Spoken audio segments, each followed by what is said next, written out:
just brought him in, our capitation and our financial model gets much stronger. And what's really cool is that the whole ACO financial incentive thing, the whole idea is that Medicare is saying to these very large group of doctors, you must coordinate this care. You must actually make sure that the patients are okay. And if you're in a position where you're not able to do that with a patient, we're going to make you pay for that. Right? So they have that penalty, and we can reduce that penalty. They provide better care at a lower cost. It's the promise of Obamacare. But it doesn't really matter. So who's your customer? ACOs. The ACOs are my customer. Initially, okay. That's the first customer. But I mean, happily, again, And you make them more efficient, basically. Well, we show them who to bring into their network. Yeah. Right. We show them who we can represent. Like, you're in Denver, and here are the physicians that already are teaming together. Like, these guys already work together. So just make your walled-in garden with those guys, and it's going to run efficiently from the So you're like supply chain management software for doctors. Yeah.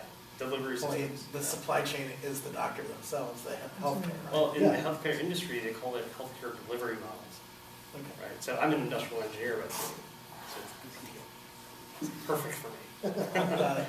And how are you guys capitalized? What, We did a crowdfunding run on this. We asked the community, it's like, look, what we want to do is we want to go to all the states. Every state medical board has data, and we want to go and buy that data, and we want to merge it with this. We essentially want to make richer edges and nodes in this graph database. We asked for 15,000, got 45.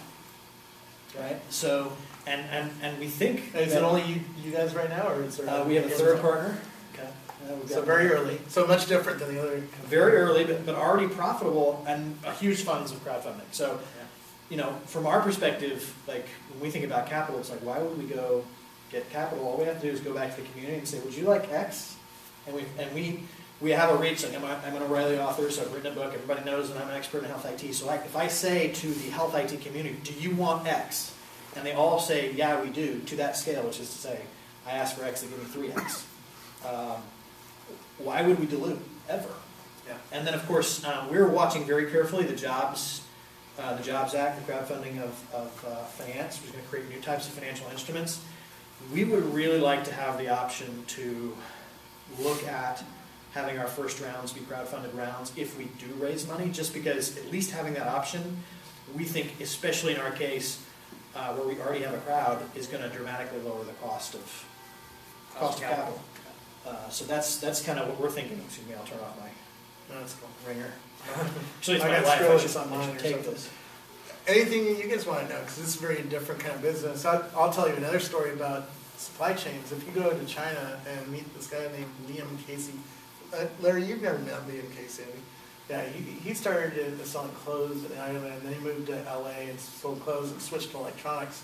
And one of his first jobs, he couldn't get paid for. He couldn't afford the factory fee to have the job done, which was about $200,000. And he couldn't raise money. He couldn't get, there was no crowdsource. And the VCs were like, what? No. And the bank was, what? No. And so he kept hearing no, he couldn't get his job done, and he would make $200,000 on his $200,000 cost, right? And he said, well, I got the job done, so how did I do that? I go, well, you went to China and you must have worked out something with the guy who builds them. He goes, yeah. And I go, so he gave you a loan of $200,000 for what? And he goes, well, I gave him some collateral. So did you have a house? Did you have a car? What did you have that was $200,000 to get a loan? He goes, you're not thinking creatively yet. The factory owner took his U.S. passport and put it in the safe. Which proves a U.S. passport is worth $200,000, right? And then he learned the supply chain. He was hired to go around to all the factories and write down what the factory did, what its compliance level was, and learn the factory system. Built a database. Had some time, was going to be in China for a while. Yeah, couldn't leave. Yeah, learn how the factory system worked, and now he runs one of the big supply chains for Apple. Liam Casey, PCH is PCH International is the company. And that's how he started it, like under duress? Yeah. I've never been under direct. Hustle. or something. It's entrepreneurship, right? It's if you want to start a company, you do what it takes. You know? Well, and it's Include indentured servitude to a Chinese guy. Yeah, Put your passport in his safe. that was not on my list of options. Maybe Ashish was that voted, but I don't know. I probably would have done this. Anyways, do you have any questions for?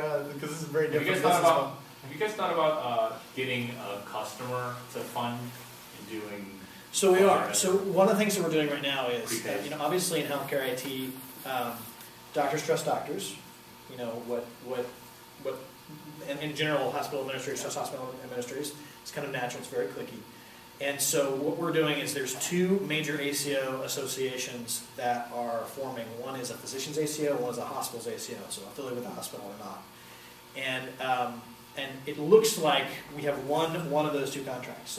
So the guy who's the president of starting the physician's ACO is a customer.